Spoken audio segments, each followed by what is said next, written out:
El Evangelio del Salvador, de Lucas. Está mi suegra con nosotros. Y sí sabía que algo se me estaba olvidando. Algo se me estaba... Mi suegra está aquí con nosotros. Mira, se va a contar.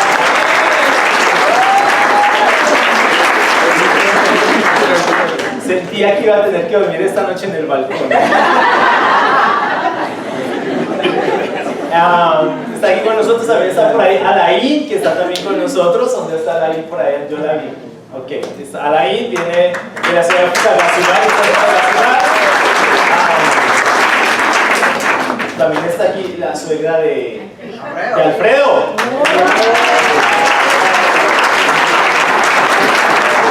Él es médico, para quien no lo sabe.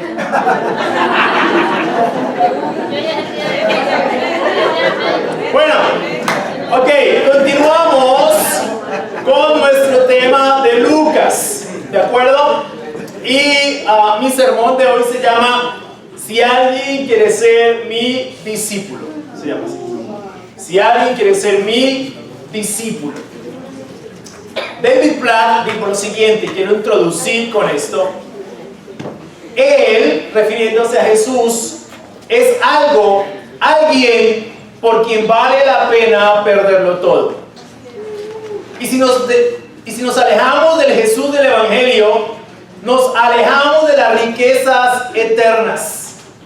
El costo de la falta de discipulado es profundamente mayor para nosotros que el costo del discipulado. Porque cuando abandonamos las baratijas de este mundo y respondemos a la invitación radical de Jesús, descubrimos el infinito tesoro de conocerlo y experimentarlo a Él. Vamos a Lucas 9:18.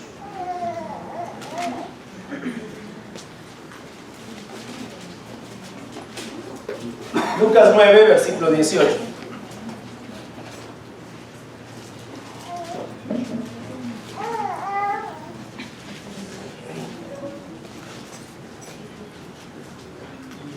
Dice,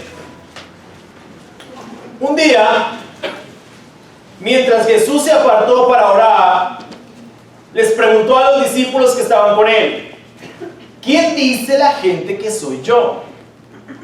Ellos respondieron, unos dicen que eres Juan el Bautista, otros que Elías, y otros más que eres alguno de los antiguos profetas que ha resucitado. Entonces les preguntó, ¿y ustedes quién dicen que soy? Y Pedro le respondió, tú eres el Cristo de Dios. Jesús les mandó que de ninguna manera se lo dijeran a nadie. También les dijo, es necesario que el Hijo del Hombre padezca muchas cosas, que sea desechado por los ancianos, por los principales sacerdotes y por los escribas, y que muera y resucite al tercer día. Y a todos les decía, si alguno quiere seguirme, niéguese a sí mismo, tome su cruz cada día y sígame. Porque todo el que quiera salvar su vida la perderá, y todo el que pierda su vida por mi causa la salvará. Versículo 25. Porque ¿de qué le sirve a uno ganarse todo el mundo si se destruye o se pierde a sí mismo? Porque si alguno se avergüenza de mí, de mis palabras, el Hijo del Hombre se avergonzará de él cuando venga en su gloria y en la gloria del Padre y de los santos ángeles. Pero en verdad les digo que algunos de los que están aquí presentes no morirán hasta que vean el reino de Dios venir. Toda esta unidad de pensamiento en Lucas lleva consigo lo que desde la perspectiva de Jesús implica ser un discípulo suyo. El pasaje contiene tres implicaciones visibles y fundamentales para el cristianismo contemporáneo. La primera implicación, que es imprescindiblemente visible del texto, es el reconocimiento del señorío de Jesús. Versículo 18 al 21, que acabamos de leer. Y en el versículo 18 dice, un día mientras Jesús se apartó para orar. La verdad me encanta cómo empieza Lucas esta sección del capítulo 9 de su Evangelio. La imagen de Jesús como un hombre de profunda oración. Si hay algo que Lucas presenta en su evangelio, es a Jesús como un hombre de oración. En varios pasajes de Lucas vamos a encontrar a Jesús orando. Y creo que es una imagen que nosotros tenemos que tomar para nosotros mismos como cristianos. Porque necesitamos orar. Necesitamos ser hombres y mujeres de oración. Demasiado de lo que hacemos depende de nosotros, incluido muchas veces nuestro caminar como cristianos. Jesús nunca dependió de sí mismo. Jesús dependió absolutamente y completamente de su Padre. Y me encantan esas imágenes de Jesús orando, porque no es fácil orar. De las cosas más difíciles para nosotros como occidentales es orar. Es muy difícil. No fuimos acostumbrados, no fuimos educados para orar. No se nos educó de esa manera. Entonces nos acostumbramos a depender de nosotros mismos. Y cuando yo veo esta imagen de Jesús, me anima, porque sigo a un hombre que oró. Siendo el Hijo de Dios, siendo Dios mismo, dependió profundamente de Dios. Y estando allí, en plena comunión con su Padre, y evidentemente después de terminar con su oración, Jesús hace una pregunta a sus discípulos que encontró una rápida respuesta. ¿Quién dice la gente que soy yo? Ellos respondieron lo que la gente efectivamente pensaba respecto a él. En el versículo 19 dice: unos que Juan el Bautista, otros que Elías, y otros que uno de los antiguos profetas que ha resucitado. Eso era lo que la gente comentaba con respecto a Jesús. Opiniones diversas, sin mucha claridad, nada más que especulación. Y es que el clima teológico respecto a la persona de Jesús no ha cambiado mucho en su devenir histórico desde esa época. Hoy son muchas también las opiniones con relación a Jesús, y todas dentro del terreno de la especulación. La mayoría de ellas exhiben un subjetivismo absolutamente marcado y muy lejano de la verdad que registra la Biblia. ¿Quién es Jesús para muchos? Bueno, aquí les tengo unas cuantas opiniones. De las 50 que había, escogí estas. Jesús es real en el sentido de que existe para aquellos que así lo desean. Alguien dijo eso por ahí. Jesús era todo un ser humano. Habría podido llamarse perfectamente Morris. Qué lástima que en esta ocasión se manifestara en forma masculina. Le deseo más suerte la próxima vez. Una mujer dijo eso. Ni siquiera está claro que Jesús fuera un verdadero personaje histórico. Las leyendas en torno a él, un hijo de Dios que nació de una virgen, hizo milagros y resucitó entre los muertos, eran relatos muy corrientes en el Oriente Antiguo. Los mitos acerca de Jesús ni siquiera son originales. Alguien sin mucha profundidad teológica y antropológica dijo esto. Sinceramente, no me importa Jesús. Saber quién fue o qué fue, es o no es, no me afecta. Alguien más dijo algo así. Y cuando tú hablas con las personas, no hay muchísima claridad, la verdad, con respecto a quién es Jesús. Todo está dentro del terreno de la especulación. Muy pocas personas realmente, incluso dentro del cristianismo, se han dedicado a estudiar quién es este Jesús. ¿Quién es Jesús? La gente tiene muchas opiniones y muy variadas con respecto a Jesús. Pero no hay muchísima claridad. Cada uno, dependiendo de donde se encuentre en su contexto, va a dar una opinión con respecto a él. Aún las opiniones teológicas son bastante interesantes. Por ejemplo, hay una opinión muy común en el mundo religioso y es que Jesús fue el arcángel Miguel. Esa es una opinión. Otra, que fue un gran maestro de la moral, nada más. Y así, infinidad de opiniones con respecto a Jesús. Pero difícilmente vas a encontrar una opinión consistente con respecto a la persona histórica de Jesús en el mundo contemporáneo. Es muy extraño. Luego Jesús les hace una segunda pregunta que tal vez ellos no esperaban, y muy seguramente no la esperaban. ¿Y ustedes quién dicen que soy yo? La verdad es que muy seguramente un profundo silencio cuando Jesús hace esta pregunta. Esta vez no respondieron al unísono. Solo Pedro, el apóstol Pedro, como siempre, se arriesgó a responder y con una muy profunda convicción dijo: tú eres el Cristo de Dios. Y en Mateo 16, quiero que me acompañen allá.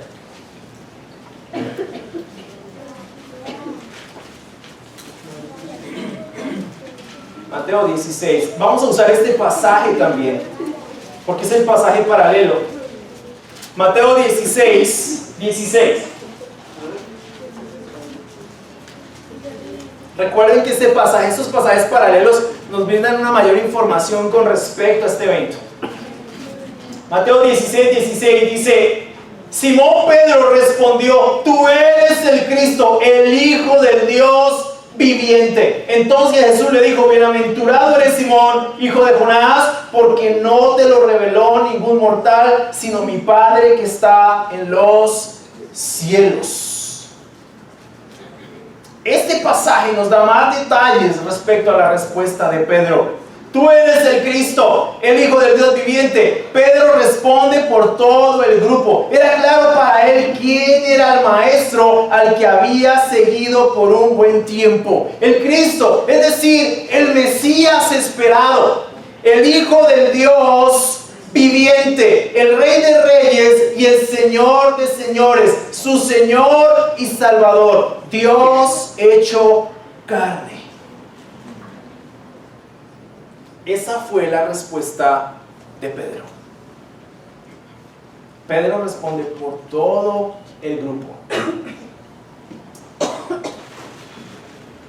Y Jesús le responde a Pedro en el versículo 17: dichoso tú, Simón, hijo de Jonás, porque eso no te lo reveló ningún mortal, sino mi Padre que está en el cielo.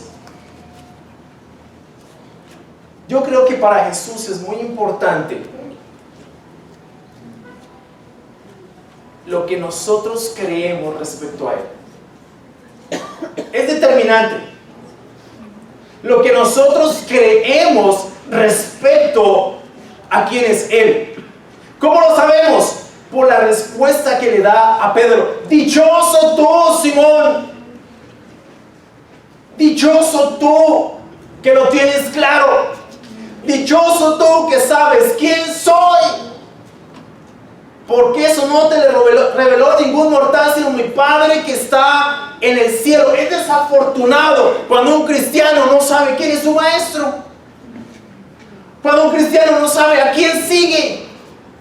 Es supremamente desafortunado, porque el calibre de su vida espiritual está en directa proporción a lo que él cree de Jesús. Si nosotros no tenemos claro quién es nuestro maestro, para nosotros no va a ser claro qué es nuestro cristianismo. Para muchos es así. Muchos hoy no saben a quién siguen. No conocen a Jesús. No tienen la menor idea de quién es Jesús. Y lo peor de todo el asunto es que no van a la fuente. Aun cuando evidentemente Pedro respondió con una convicción incomparable, era claro que no era una idea propia o algo que alguien más le hubiese revelado o hubiese escuchado en la calle. Era una revelación directa del Padre. Ahora bien, nosotros somos dichosos, al igual que Pedro, de tener la Biblia. La palabra de Dios, su autorrevelación como la fuente principal de todo el cuerpo doctrinal de nuestra fe. En la Biblia encontramos la revelación de quién es Jesús para nosotros como cristianos. Una revelación proveniente del Padre con respecto a Jesús. Tal como fue para Pedro, la Biblia nos provee todo lo que necesitamos saber respecto a Jesús. ¿Quién es Jesús para nosotros? Es determinante y la Biblia lo hace claro. Y hay varios pasajes que nos hablan de quién es Jesús. Vamos a Juan 1:1.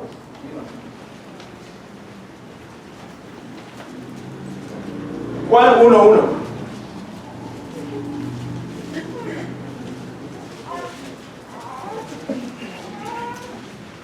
Vamos a ver varios, así que les pido que estemos ágiles en la escritura. Juan 1:1. En el principio ya existía la palabra, y la palabra estaba con Dios, y Dios mismo era la palabra, o el verbo. ¿A quién se está refiriendo aquí? A Jesús. Jesús es Dios. En el versículo 18 dice de Juan 1:1: a Dios nadie lo vio jamás. Quien lo ha dado a conocer es el Hijo unigénito que está en el seno del Padre y que es Dios. Juan 14:6.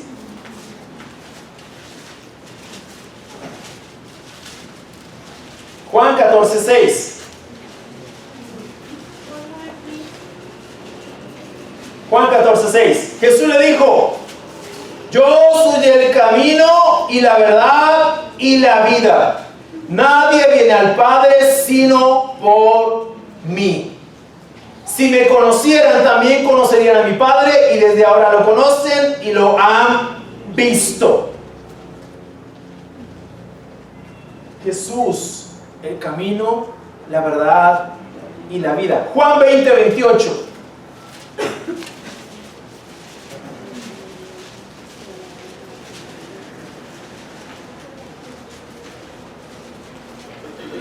Entonces Tomás respondió y le dijo: Señor mío y Dios mío. Después de haber metido sus dedos en las llagas de Jesús, Jesús le dijo: Tomás, ¿has creído porque me has visto? Bienaventurados los que no vieron y creyeron. Esta escritura es impresionante porque Tomás lo llama Dios mío, Señor mío y Dios mío. Y Jesús nunca le dice: no me digas Dios. Simplemente le dice: porque me has visto, has creído. Bienaventurados los que no vieron y creyeron. Romanos 9:5.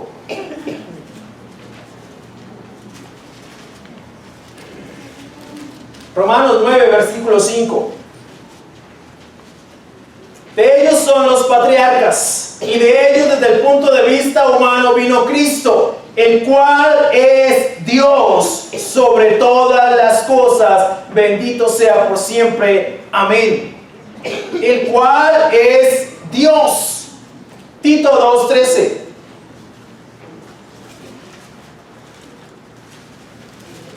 Tito 2, versículo 13. Refiriéndose a Jesús: mientras aguardamos la bendita esperanza y la gloriosa manifestación de nuestro gran Dios y Salvador Jesucristo. Nuestro gran Dios y Salvador Jesucristo. Hebreos 1:8. Ahí pasan 2 páginas. Hebreos 1:8.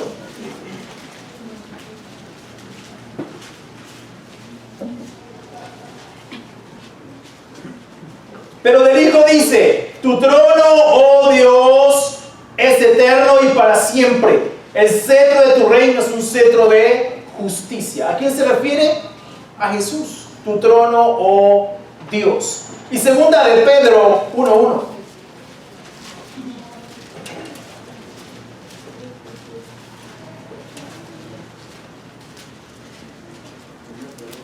Segunda de Pedro 1:1.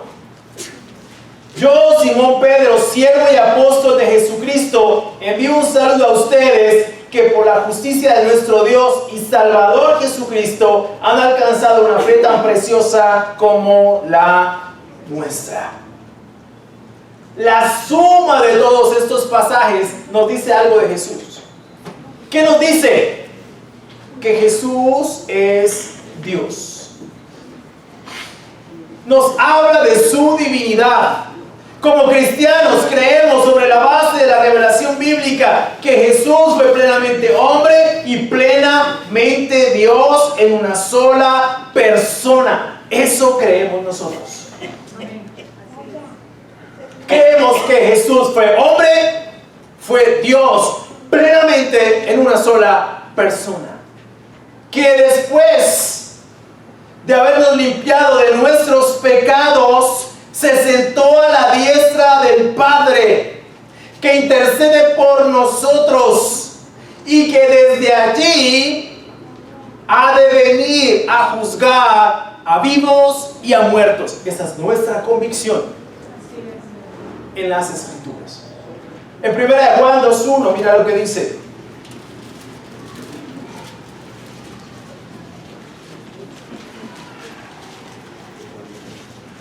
Hijitos míos, les escribo estas cosas para que no pequen. Si alguno ha pecado, tenemos un abogado ante el Padre, a Jesucristo el justo, y Él es la propiciación por nuestros pecados, y no solamente por los nuestros, sino también por los de todo el mundo.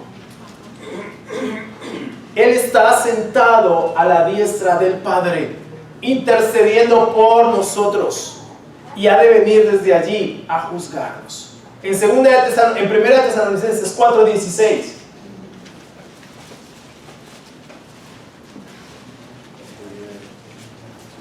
Primera de Tesalonicenses 4:16 dice: sino que el Señor mismo descenderá del cielo con voz de mando, con voz de arcángel y con trompeta de Dios, y los muertos en Cristo resucitarán primero. Luego nosotros, los que aún vivamos y hayamos quedado, seremos arrebatados juntamente con ellos en las nubes para recibir en el aire al Señor, y así estaremos con el Señor siempre. Creemos en su divinidad. Creemos que Jesús es Dios frente a toda la gama de creencias que rebate esta convicción profundamente bíblica. Nosotros creemos que Jesús es Dios.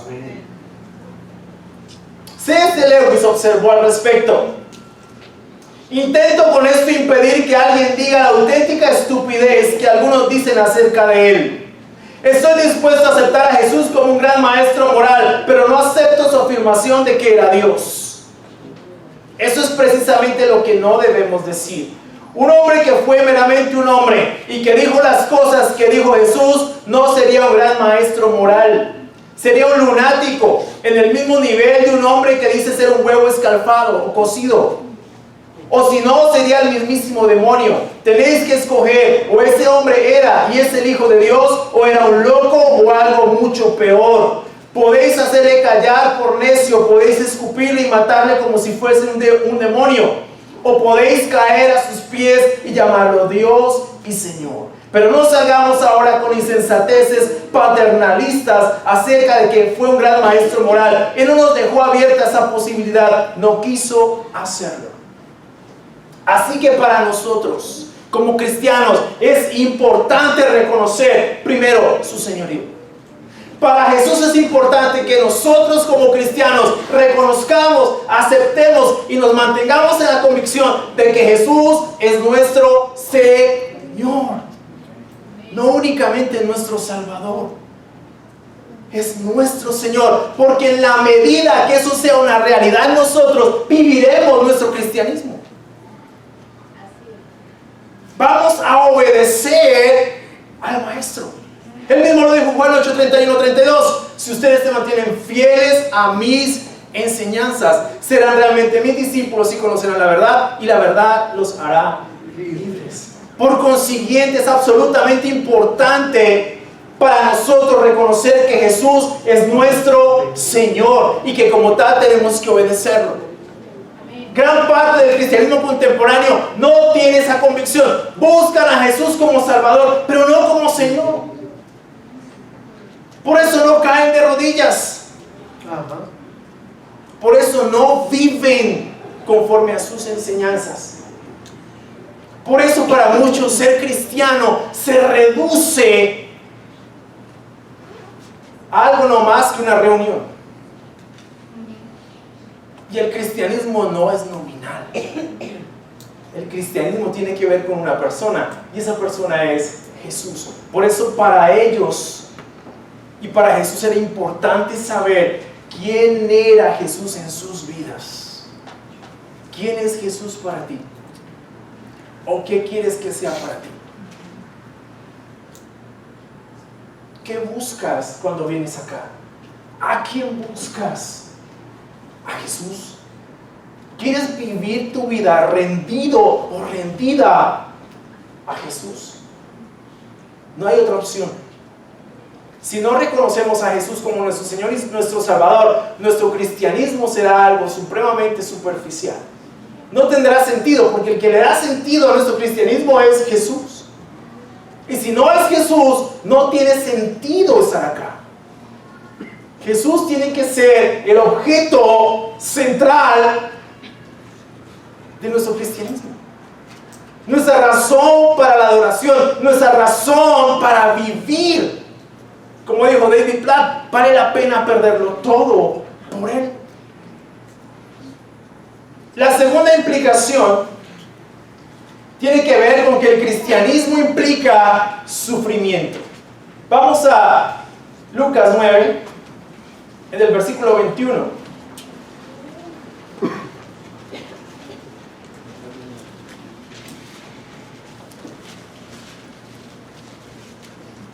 Jesús les mandó que de ninguna manera se lo dijeran a nadie. También les dijo, es necesario que el Hijo del Hombre padezca muchas cosas, que sea desechado por los ancianos, por los principales sacerdotes y por los escribas, y que muere y resucite al tercer día.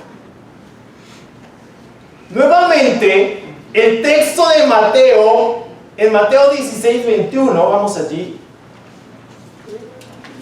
Mateo 16, 21. Nos brinda un poco más de información. Dice allí, desde entonces Jesús comenzó a explicar a sus discípulos que Él debía ir a Jerusalén y padecer mucho a manos de los ancianos, de los principales sacerdotes y de los escribas, y morir y resucitar al tercer día. Pedro lo llevó aparte y comenzó a reconvenirlo o a reprenderlo. Señor, ten compasión de ti mismo, que esto jamás te suceda. Pero él se volvió y le dijo a Pedro, aléjate de mi vista, Satanás. Me eres un tropiezo. Tú no piensas en las cosas de Dios, sino en cuestiones humanas. ¡Wow! El que hace un rato había sido reconocido por Jesús como dichoso tú, Pedro, ¿verdad?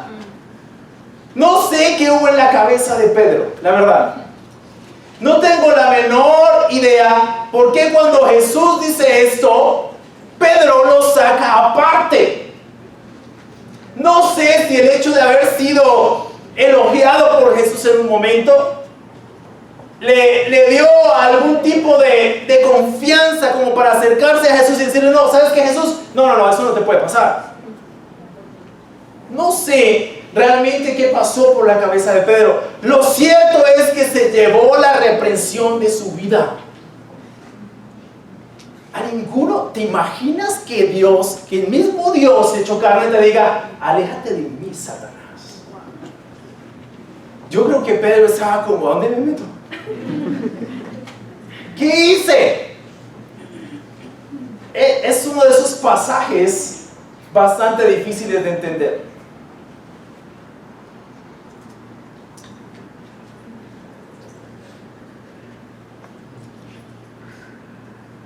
No sabemos realmente, por lo menos del labio de Pedro, por qué reprende a Jesús de esa forma, pero por las palabras de Jesús en el versículo 23 de Lucas 9, podemos deducir sin temor a equivocarnos que Pedro tenía miedo de sufrir. Mira lo que dice ahí Lucas 9:23.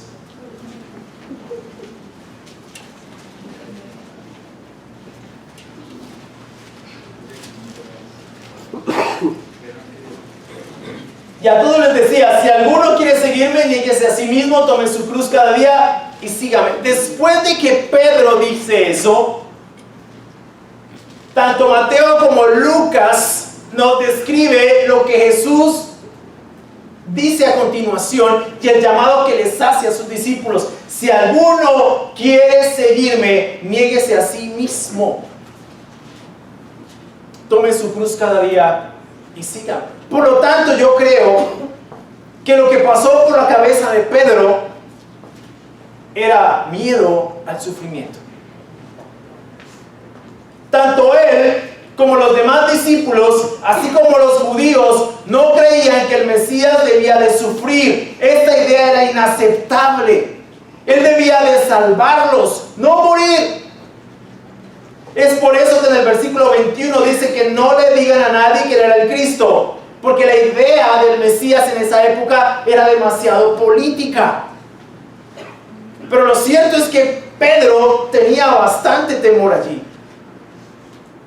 Pedro no solamente estaba pensando en el sufrimiento de Jesús, estaba pensando en su propio sufrimiento.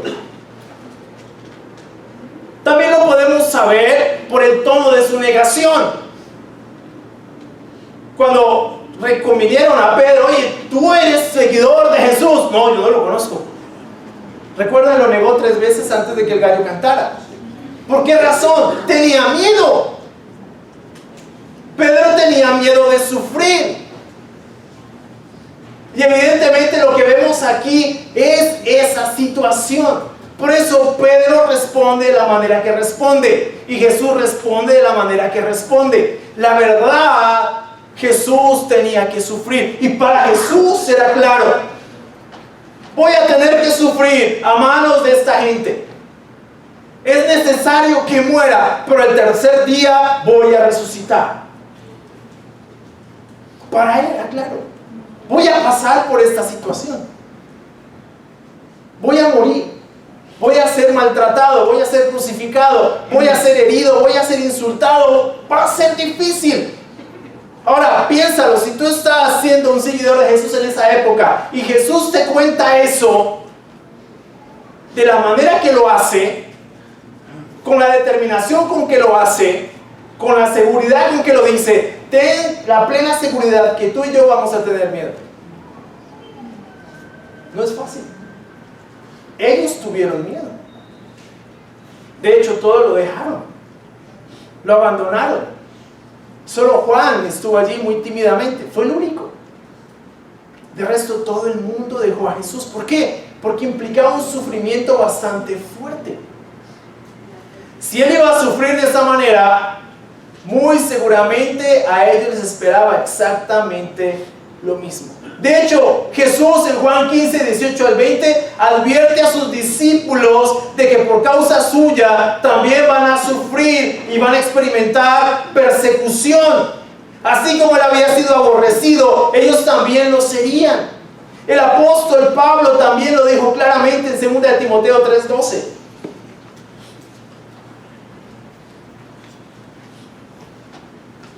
También todos los que quieren vivir piadosamente en Cristo Jesús padecerán persecución.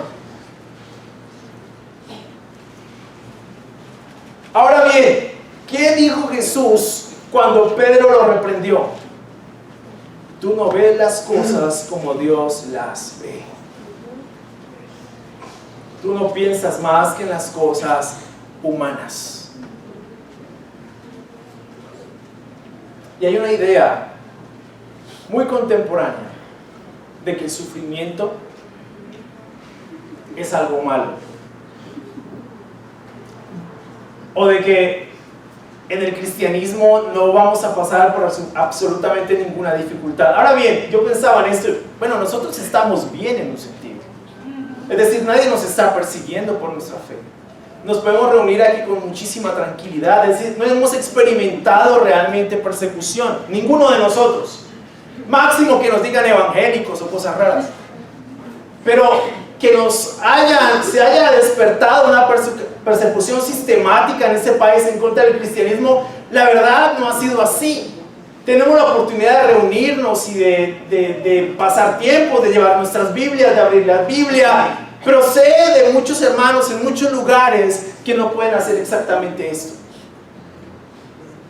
Sabemos de una iglesia secreta en Asia Menor que se reúne a escondidas porque no pueden reunirse públicamente.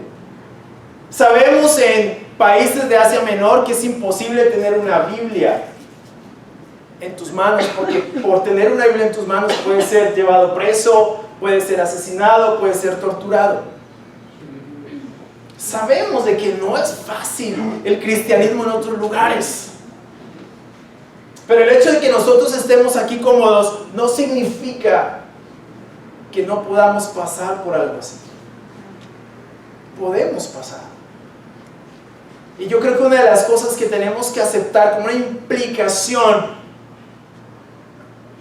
que le pertenece al cristianismo es que si nuestro maestro sufrió, vamos a sufrir. Si nuestro maestro fue perseguido, fue insultado, fue maltratado, fue calumniado, fue blasfemado, fue aborrecido, a nosotros nos van a hacer exactamente lo mismo. Ahora, ¿debemos buscar el sufrimiento y la persecución? No, tranquilos, eso va a llegar solo. No necesitas buscarla. Pero lo que sí creo es que necesitamos prepararnos para cuando eso llegue. Necesitamos estar listos para cuando llegue la persecución. Porque puede ser que llegue, puede ser que no. No lo sé. Pero sí creo que es importante que nosotros contemplemos esto como una posibilidad muy fuerte. Sufrir. No tenerle miedo al sufrimiento, no tenerle miedo a la persecución. Ahora también Pedro dice, si van a sufrir, que no sufran ni por ladrones, ni por asesinos, ni por chismosos, sino por ser cristianos. Si vamos a sufrir, que suframos no por pecar y por ser un mal ejemplo para el mundo, sino porque realmente somos cristianos. Si vamos a sufrir, que seamos por algo que realmente vale la pena. Estoy sufriendo, ¿por qué? Porque es que me echaron del trabajo. ¿Y por qué echaron? No, porque llegué unos días tarde. Te lo mereces. O sea, eso no es sufrimiento, eso es la consecuencia de tu pecado. No es más. ¿Estás pasando una situación económica difícil? Sí, no, es que yo no sé, como que el universo se confabuló contra mí. ¿Cómo han sido? Y uno revisa la historia de sus finanzas. ¿Cómo han sido tus finanzas a lo largo de la historia de tu vida? No, es que eso para mí es difícil hacer un presupuesto. Eres un irresponsable. Lo que vives es simplemente consecuencia de tu pecado. Aquí no le eches culpa a nadie más. Más bien tienes que arrepentirte. Pero eso no es sufrimiento. Eso no cuenta como sufrimiento. Sufrimiento es que por hacer las cosas bien, por ser recto, te persigan. Eso sí es sufrimiento. Por ser cristiano, te persigan, pero no por ser un mal ejemplo. Y de eso hay mucho hoy en día. Y lo hacen contar como sufrimiento. No, hermano, es que estoy siendo perseguido. ¿Por qué? Mi trabajo, por ser cristiano. ¿En serio? ¿Y qué te están diciendo? No, es que porque yo predico en el trabajo. ¿Quién te dijo que en el trabajo se predica?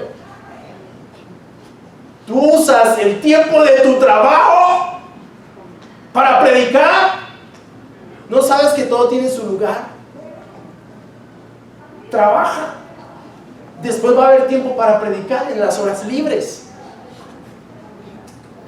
Y no, eso cuenta como sufrimiento. Eso no es sufrimiento, eso es irresponsabilidad.